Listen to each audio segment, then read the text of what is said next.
Busy show. State of the Browns. Who's the leader? Do they have a leader? Can you anoint a leader? Are they born? These are questions that they're asking over in Berea right now. Jim Tressel, longtime coach of the Buckeyes, once a national champion coach of the Buckeyes, now the president of Youngstown State University. This is his last year. He's calling it a career after this. He's going to join the program. He's going to call in at 11:30. And Aditi is going to talk Browns, and I'm sure she's going to have some things to say about the Steelers because, we do talk Steelers with her. She knows the Steelers well. Their team very much like Cleveland, trying to find themselves, trying to figure out what's going on over there. So let's dive in with our Browns talk. And yesterday, for a brief moment, I felt that the Browns were going to strike a deal with the Jets to send Kareem Hunt to New York because they, of course, lost their top running back for the season.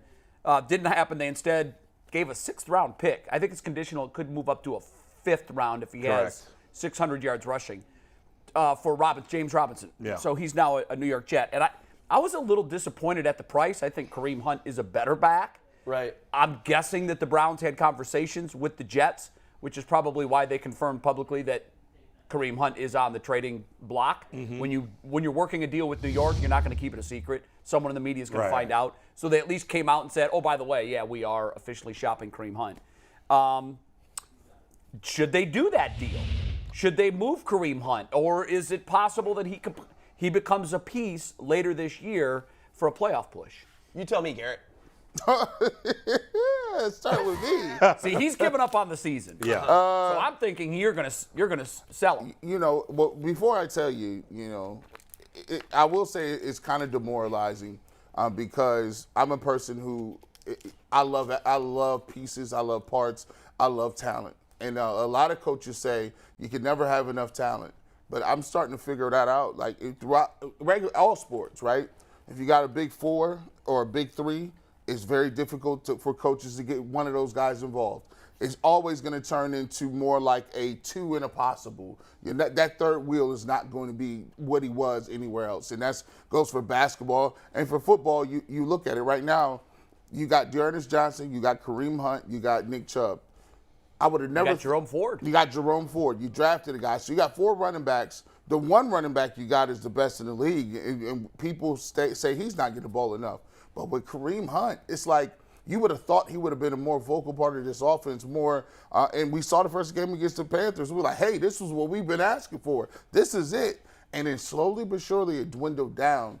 I just think it's very difficult for people to get a lot of guys into the swing of things. And so it's disappointing because, Kareem Hunt's a really good football player. But even at 2-5 at this point, I mean, you don't have very much draft capital. You don't have, your quarterback coming back within the next couple of weeks or whatever the case may be.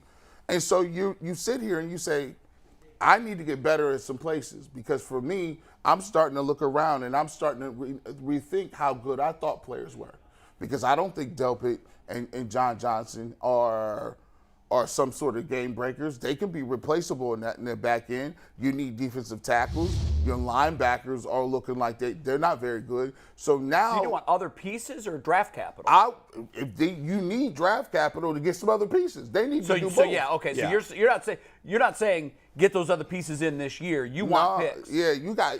And I'm not a picks guy, but I'm looking at this roster and there's holes, man.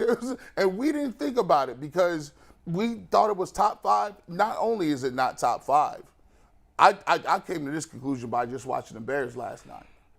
And I watched what the Bears did. The Bears are a bad football team to the Patriots, and just how soundly the Patriots beat us. I said, man, we in a whole nother situation now. So, yes, long story short, Kareem Hunt, I would have loved to use him. But if you're not going to use him right, you might as well get the team better and get somebody else from other pieces and parts, man.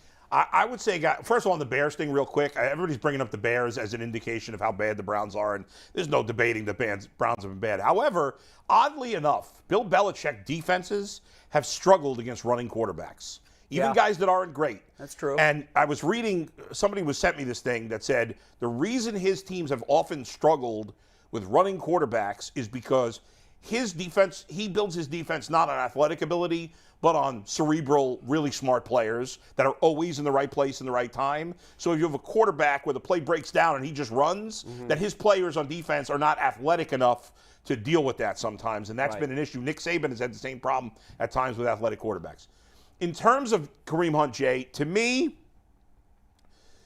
ideally, I would like to keep him for one more week because I think if you beat the Bengals, and again, on paper and the way they're playing right now, the Bengals should win. However, the Browns, for whatever reason, on have paper, played the Patriots beat the Bears last night. Exactly. Yeah. Exactly. On grass, it was a complete So it doesn't matter. whitewash. And the Bengals are only a 3-point favorite. I know the game's in Cleveland, but it's not like they're a double-digit favorite. They're a 3-point favorite. And the Browns have played well, for whatever reason, against the Bengals over the last couple of years. Okay? So ideally, I would wait. If they lose to the Bengals Monday, I'd ship his ass for whatever I can get on Tuesday, because the deadline's Tuesday or Monday night.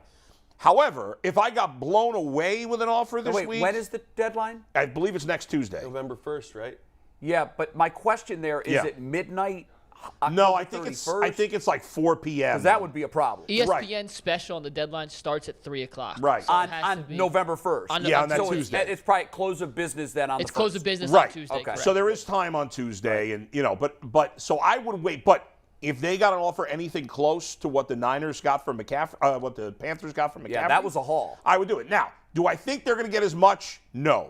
McCaffrey's better than Hunt. I don't think there's a huge gap personally. I don't either. And they have the same skill set. However, the Panthers had the advantage of McCaffrey wasn't going to be a free agent. Right. Whereas Hunt They is. had control over him, and now San Francisco does. Exactly. Now, they That's got a big difference. They, You're renting a player for the back half of the season, and that's it.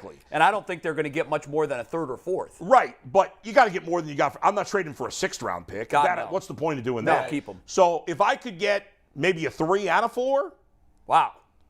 I don't know that I can get that much. No, that'd be great if you But could. if I can, then I would do it, because the bottom line is they're not using Kareem Hunt. No. They're not using him, and if we're only going to use him 8 plays a game, well, Dearness Johnson could do that for 8 plays a game. Yeah. So what's the point? Now, I would, as we all would, like to have seen Kareem Hunt play a lot more this year, but that's not happening. So if we're not going to use him and I can get a good trade, I would do it. Mike, what do you think? First of all, I think we should say that the experiment was worth it, as far as he wanted out in the offseason. If you'll recall, he wanted to trade. He mentioned that. And we said, no, you're going to stick around. His value would have been higher then. We might have gotten something for him. But we still had hope at that point. And I remember you talking about this earlier in the season, Bill. This is still not a wasted season, even if we end up bombing out until Deshaun gets back here, because we hopefully have our long-term solution at quarterback in this season. Really was a way of saying, you know what, maybe it'll work out. Maybe somehow we can get lucky. We got some easy early games, and we can stay in shape long enough to be in the playoff hunt when we get back. Well, that didn't work out. No. And now we have to look at the reality of the situation. The reality of the situation is that we are playing for next year right now. We have to. Our main focus should be, unfortunately, I'm sorry, everyone, but it should be to try and be as good of a team and be as prepared next year as we can possibly be, and do everything we can to try and make next year's team better at the sacrifice of this year, if that's what it takes. So you'll move him soon? I would move. Yes, I would move him if the offer is right. Again, I wouldn't do it for a 6th-round pick. It's not worth it. But if somebody comes at you with a good offer right now, what's he going to? Even if he is able to get us that one extra, win or something like that this year, it doesn't do us all that much good. And I think that the long-term move is to try and do whatever we can to set ourselves up for next year as best as possible. And what's also something to consider that makes this even a little bit trickier as far as having to watch this team for the rest of the year without Kareem Hunt is that looks like we're probably also going to be without David Njoku for at least a few games. Yeah. Kareem Hunt can act as that hybrid, almost tight end fullback. He can play, pass catching. Could have used him that way. Yes, yeah. we could have used him that way. It's not like we have or anything like that. But it stinks seeing that happen too with that kind of an injury where he could have been more helpful. The other thing that obviously stinks is that no matter how bad we are this year from here on out, doesn't do us any good because we don't have our 1st-round pick this year, so it's not exactly like we're tanking for the heck of it. So we're in this horrible, weird position where we do want to win, we want to maintain hope, but we mostly have to be concentrating on where we're at next year. So they would be completely negligent if they were given an offer this year to try and just keep Kareem Hunt around for the rest of what is, at this point, going to end up being just essentially a training camp for next season, as far as I'm concerned. This is a tough one. It really is. I was of the mindset that if you're going to move him before the season. Mm-hmm. And the reason I said that is because we've never used him properly. No. To me, he's Duke Johnson 2.0. I thought Duke was wildly talented. There was a game that we played the Jets a number of years ago. He had a drop pass that went for like 75 yards. It was clear he was the only football player on the team. And I just thought, why isn't he getting the ball 15, 20 times a game? Mm-hmm. And I know he wasn't, your big prototypical Nick Chubb type He's back. not as good as Kareem Hunt, but he had a similar skill set. Exactly. He had that kind of skill set. I think there's two Kareem Hunts. There's Kansas City Kareem, who was an MVP caliber player. Mm-hmm. And then there's Cleveland Kareem, who is an underutilized player that the team has forgotten is on the roster. 6 touches in a game last week that I said going into it, you got to treat like a playoff game. This keeps your season alive if you win. Mm-hmm. So it's really difficult because now the price for Kareem Hunt is likely going to be one or the other, probably a third or a fourth. I doubt very seriously they'll get 2, considering what the take was for Robinson. And here's why. You're halfway through the season. Yeah. Here's the other problem. The team that's going to trade for him is a contender, right? Yeah. So they're likely going to pick later in the draft. So even if it is a third, but it's late in the third, it almost feels like a fourth. If it's a fourth and it's late in the fourth because the team makes a playoff run, right? Sure. Then it's. And here's my biggest fear. Here's what I believe this is going to happen. He's going to go to the Colts. Yep. Or he's going to go to the Vikings. Or he's going to go to the not the Packers. Well, but they don't here, need him. the Bills. The Bills. What if he goes there? Oh my gosh, I can't believe the Bills haven't picked up the phone and said, "What's the price?" Yeah. I really can't. Can you imagine him in that offense? Here's the thing. They've got the top-ranked offense already. I mean, for them, it would just be this. This is the piece we need to win the Super Bowl. But wherever he goes, here's what our reality is going to be.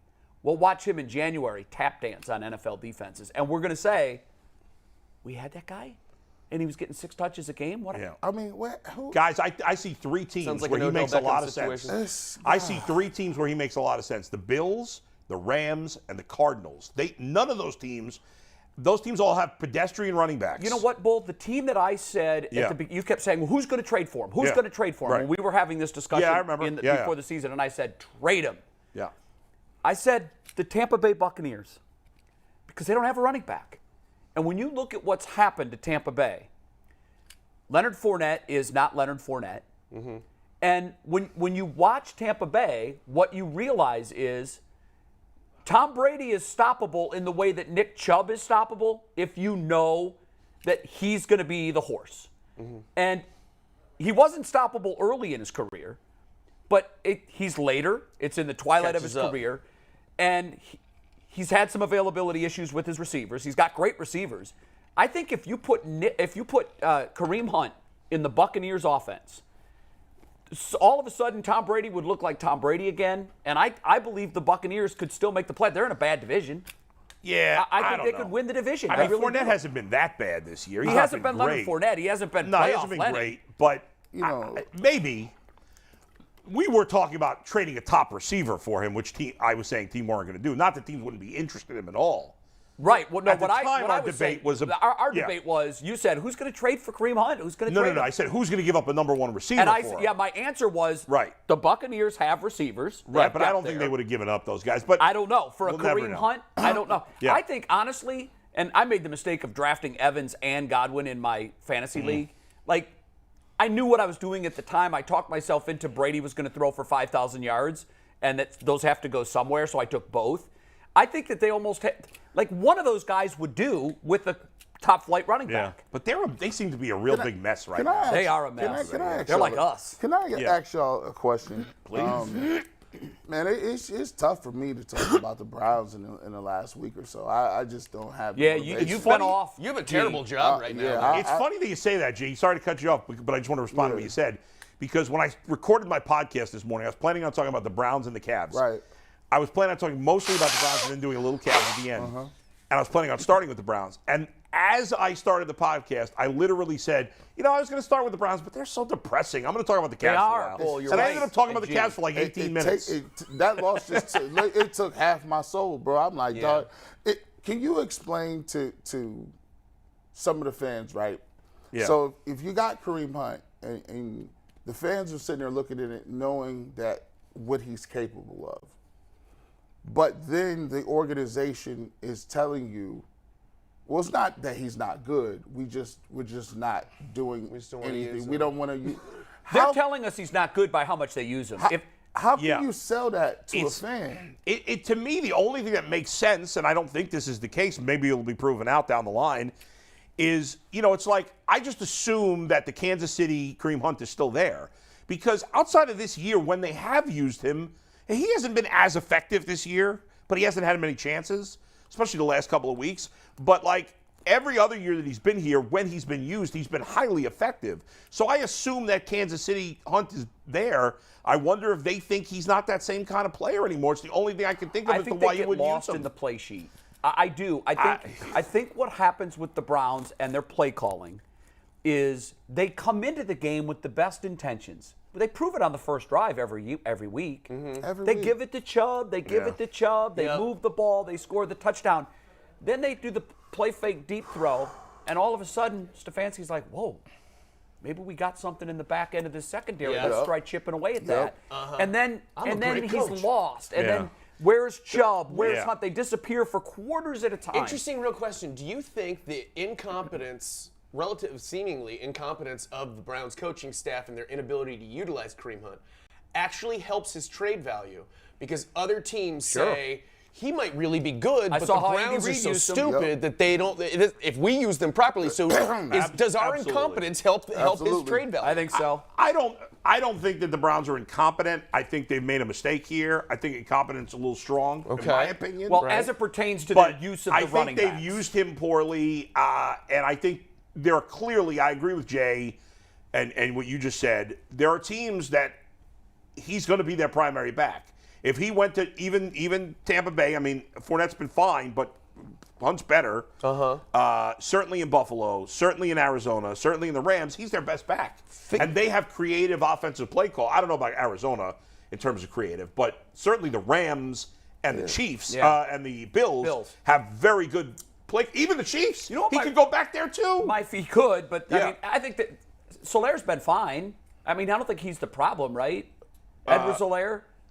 They just benched him this past. Or maybe they. No, they benched him for Pacheco, but Pacheco only played 8 plays. I know. Maybe you know what? They don't love Clyde Edwards-Helaire. He hasn't been great there. Maybe that is the play. I don't know, but Bull, here's the one caveat that I throw out there about trading him. Yeah.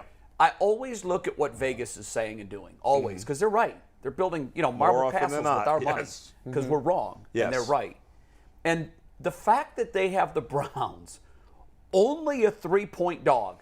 If you can't erase the history, but if you just take the history away from the Browns and the Bengals and the fact that they've really struggled against the Browns the last couple of years, the fact that they're only a 3-point dog, what I've seen with my eyes, just last 2 weeks, Bengals this way, Browns this way. Yeah. I would say 7 points, maybe 9. So at home. I know, but Bull, I'm just talking about my eye test and what I'm seeing, how one team is completely a mess and the other team is figuring it out. But Vegas is smarter than us. So you think Vegas thinks that the Browns are better than we do? They think something is funny about this weekend's game because, again, I know in the standings it's only 2 games, but just the eye test. I watched Cincinnati and their deep game is back. Yes. It's back. Yeah. And where are we a mess? Well, the back end of our defense. I would think if I'm just picking and forget, I'm not going to bet this. I'm going to say Cincinnati's a double-digit favorite in my mind. I wouldn't think so. But they're saying not so fast. I would think more than 3. Not double-digit because it's at home, but the interesting thing, too, is if you look at the Bengals are like the best fourth-quarter team in football, and the Browns are the worst fourth-quarter team in football. The Bengals defense, I didn't even realize this, and I've watched them play every week. They haven't given up a touchdown in the second half of any game this year. Wow. I don't know how that's possible. That's I insane. almost feel like I read the wrong stat. You know why? I think that's possible because what we've learned is you can, and you said this yesterday, you can script the first 15 plays and practice them all week and be really good at them. But that's not coaching. That's planning. That's true. Coaching is what you do when the door shuts at halftime. Hey, that's a fair criticism. What are we doing? How are we going to be better in the second half than we were in the first? Because they're making adjustments in the other side. And I think I'm surprised that Stefanski hasn't been better at moving chess pieces late in the game. Our fourth quarter defense is the worst in the NFL. That's an indictment on the head coach. And that is a strong endorsement of Taylor, if they're making all the right moves at halftime, they're giving up a touchdown in the fourth quarter. Did you say fourth quarter? I believe it was the second half. I got to double check the stats. If it's the I second think it's half, the fourth quarter ball. okay, was it just the fourth quarter? That's Okay, still impressive. That's still crazy. That's when you win and lose games. Yeah. And that's where the Browns have lost all their games this year, with the exception of the blowout. And here's the thing: if you're Kevin Stefanski, you have to watch. You can't let this thing get out of control, because if you spiral, and what I mean by spiral, here's the worst case scenario. When you go to business, when you go in anything, right? You have to think about what is your worst case scenario moving forward. Your worst case scenario is this: you trade Kareem Hunt. He goes to a contender. He's on TV every week because they are a contender, and he looks like the best running back in the league. That will really be bad for Kevin Stefanski. The second thing is Nick Chubb, because he does, like you pointed out, he got third most carries. He gets nicked up, he's out for the season. Right. Then you look at it, they play the games, now you go out of the bye, your defense goes down. Now you look at Myles Garrett, he's already playing with a shoulder and an elbow. Oh, it could crater, yeah. Yeah, and then the worst part is Deshaun Watson gets back, you think he's going to be like the miracle mirage, he's going to come out on a white pony and save the day, and then guess what? He looks like he hasn't played in 2 years. And you go 3 and something. Okay, yeah. Listen, that's all bad. There's nothing you can do about it. That could happen. Certainly, that is the worst case scenario. The only bright light is, as Mike said, and it's hard for Browns fans to accept this, and I don't blame them, is that you will, in theory, have Deshaun Watson for a full season next year. And Browns have been listening to wait till next year for forever. I get it. But the reality is that if Deshaun Watson is the quarterback that we think, that at least you and I think he's going to be, and I think most of us think he's going to be, whether he's that guy in week 12 this year, or it's not till next year, or it's in game 15, 16, 17 this year, if he's that guy, then he's going to make up for other shortcomings along the way. But he doesn't play defense. So let me I get it. Let me but give you this. As bad as their defense has been, we've all agreed that they're at least 4-2 at least 5-2 right now. If he was the quarterback, because the games have been close enough that even with the bad defense, he would have made a difference. Well, here's the thing. Yeah, go ahead. If you want to be a champion, the only problem with that thought process is if you want to win a Super Bowl, right? That's where we want to go. We don't want to be competitive with Super Bowl. When you talk about some of the things that they're doing coaching-wise, those things travel. Just because he's giving you makeup, you can take NyQuil all you want if you got cancer. That ain't doing nothing. NyQuil just masks the fact that it puts you in the daze and you don't feel the pain. Everything is great. But when Deshaun Watson get here and you are a good team, those same faults are still with Kevin Stefanski. Those are built into what he does. So when you play a good team, when you play a great team, those things pop up. He's not going to, in the fourth quarter, in the AFC Championship game, you think he's not going to do some of this? But great play makes everybody look great. Yes. Remember when Baker went on just like a clinic a couple of years ago and we were like, you know who should be the head coach right now? Freddie Kitchens. Yep, talk that. So what I'm saying is that Freddie, because of Baker's play, because of some really advantageous play, all of a sudden we considered Freddie Kitchens to be a head coaching candidate, not because he was worthy of it, but because a rising tide raises all boats. I guess we'll find out when Watson's back, and certainly by next year, assuming Kevin Stefanski's still the head coach, whether some of us are right that Kevin Stefanski is at least a decent coach who needed a good quarterback, or, wow, even with a good quarterback, he's still not getting it done. Is he Mike Brown? Is he Mike Brown in basketball? Ty Lue got the championship. It's a great reference. Is this Mike Brown? Because you had LeBron, he carried you all the way, but when you got there, Mike Brown still said, "Hey, I'm a JV coach." And every time Popovich, all those Riley, all those guys tap dance all around him. Mike Brown would be like, in a huddle, he'd be like, guys, here's what I think we do. LeBron's like, get out of the huddle, get out of the huddle. He's like, all right, I'll go sit down over here. Tell me how it goes, guys. That was Mike Brown. Yeah, that was Mike Brown.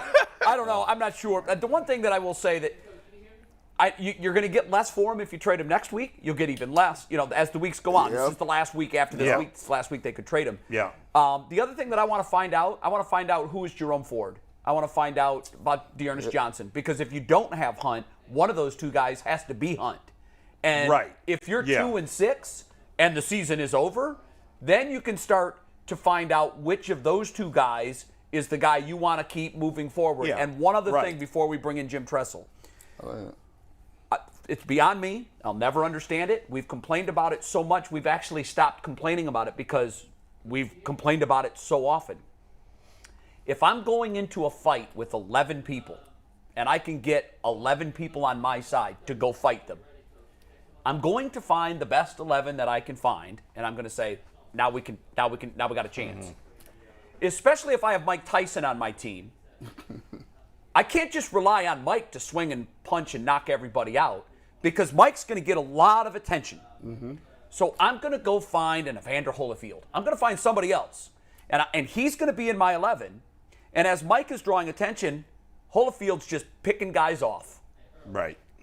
Why Kevin Stefanski hasn't decided to put Nick Chubb and Evander Holyfield and Kareem Hunt and Mike Tyson on the same field at the same time, it will be my long-standing mystery around Kevin Stefanski. Yeah. Because I don't when understand it. it's only one or the other.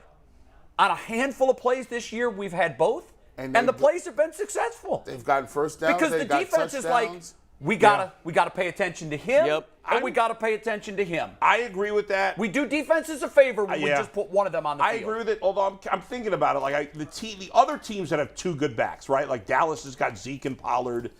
Well, the Broncos before Javonte Williams got hurt. The Broncos, by the way, there are teams that have packages for both running backs Right. at the same time, and you Yeah. see them frequently. We could- yeah. Green Bay is All the right. team that comes to mind. I Green think Bay, they call right. it the pony. Yeah. And they put both of their Right. horses But on the those field guys at the haven't same had a time. great year this year. No, well, They because- haven't, period, Because their Green Bay offense. doesn't have any receivers. Yeah, that's true. Okay, you had some fourth quarter stats, some second half stats. Was that Cincinnati hasn't given up a touchdown in the fourth quarter? Cincinnati is averaging, allowing just 2.1 points per game. That's second best in the NFL In the fourth quarter. Okay. In just the fourth quarter, the Cleveland Browns dead last in the NFL, allowing 10 points per game. So quite the difference there. Wow.